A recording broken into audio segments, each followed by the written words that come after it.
saa 6 adhuhuri kwenye jarida. Usikose kutazama.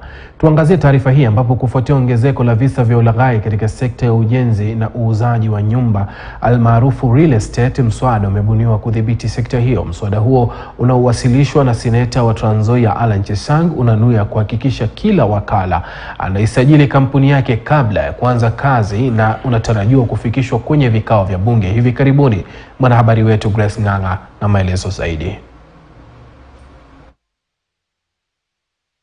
Endapo mswada wa kudhibiti biashara ya ujenzi na uuzaji wa nyumba almaarufu real estate wa mwaka 2023 utakuwa sheria, yeyote anayetaka kuwa na kampuni ya kufanya biashara hiyo anatakiwa kujisajili. Hii ni kufuatia ongezeko la visa vya Wakenya kupoteza mabilioni ya pesa kwa watu wanaojifanya kuwa mawakala wa kampuni za kujenga na kuuza nyumba na baadaye kuwauzia nyumba hewa.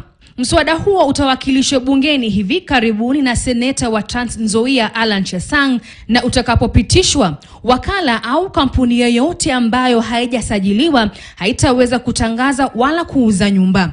Na endapo ajenti au kampuni inafanya biashara hiyo kwa awamu, basi ajenti huyo au kampuni hiyo itatakiwa kuandikisha kila awamu, kwani kila awamu itachukuliwa kama mradi kivyake.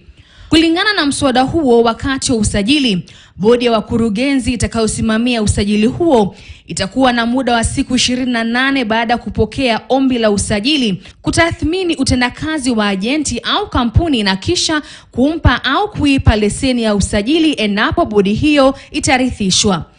Aidha, mswada huo unapendekeza iwe lazima kila mradi, kampuni au ajenti asajiliwe na bodi itakayoamua ada mbalimbali itakayoshirikiana na serikali kuu na za kaunti kudhibiti sekta hiyo.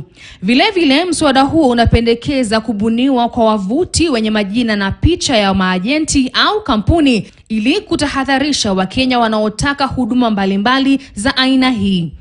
Kulingana na mswada huo, kosa kama vile ajenti au kampuni kukosa kujisajili litalipa faini isiyopungua shilingi milioni 5 au miaka 3 gerezani. Pia mtu atakayetoa maelezo ya urongo naye atatozwa faini ya 5% ya pesa ambazo zingetumika kufadhili mradi fulani na ambazo kiasi chake kitaamuliwa na bodi. Makosa mengine yatakaoambatana na adhabu ya kifedha ikiwemo kukosa kufuata maagizo ya bodi, na adhabu yake itaweza kufikia shilingi milioni 20 au 10% ya gharama ya mradi wa nyumba husika.